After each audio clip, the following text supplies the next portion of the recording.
جب تمہارے سامنے قرآن مجید پڑھا جائے تو اسے توجہ سے سنا کرو اور خاموش رہا کرو تاکہ تم پر رحم کیا جائے۔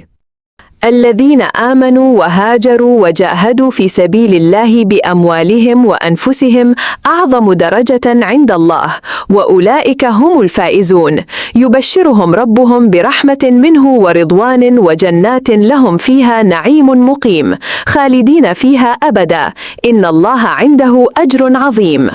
جن لوگوں نے ایمان قبول کیا اور ہجرت کی اور اپنے مالوں اور اپنی جانوں سے اللہ کے راستہ میں جہاد کیا، یہ لوگ اللہ کے نزدیک درجہ میں بہت بڑے ہیں اور یہی لوگ کامیاب ہیں۔ ان کا رب ان کو اپنی رحمت اور رضوان کی خوشخبری دیتا ہے اور ایسی جنتوں کی بھی خوشخبری دیتا ہے جن میں ان کے لیے دائمی نعمتیں ہوں گی۔ یہ لوگ ان جنتوں میں ہمیشہ رہیں گے، بے شک ان لوگوں کے لیے اللہ کے ہاں بڑا اجر ہے۔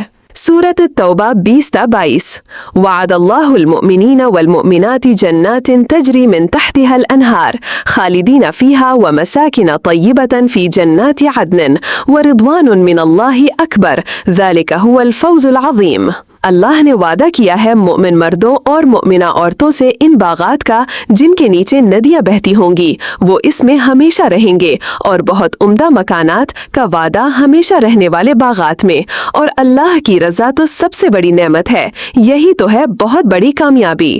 سورۃ التوبہ 72۔ رسول اللہ صلی اللہ علیہ وسلم فرماتے ہیں، اللہ جنتیوں سے فرمائے گا، اے اہل جنت، وہ کہیں گے، اے ہمارے رب، ہم حاضر ہیں اور سعادت حاصل کرتے ہیں، ہر قسم کی بھلائی تیرے ہاتھ میں ہے۔ اللہ تعالیٰ فرمائے گا، کیا تم راضی ہو گئے؟ جنتی عرض کریں گے، اے رب، ہمیں کیا عذر ہے کہ ہم راضی نہ ہوں؟ تو نے ہمیں وہ نعمتیں عطا فرمائی ہیں کہ اپنی مخلوق میں سے کسی ایک کو بھی عطا نہیں فرمائیں۔ اللہ تعالیٰ فرمائے گا، کیا میں اس سے بہتر چیز تمہیں نہ عطا کروں؟ جنتی کہیں گے، اے رب، اس سے بہتر کون سی چیز ہے؟ اللہ تعالیٰ فرمائے گا، میں اپنی رضا تم پر نازل کر رہا ہوں، اب اس کے بعد میں تم سے کبھی ناراض نہیں ہوں گا۔ صحیح البخاری و صحیح مسلم۔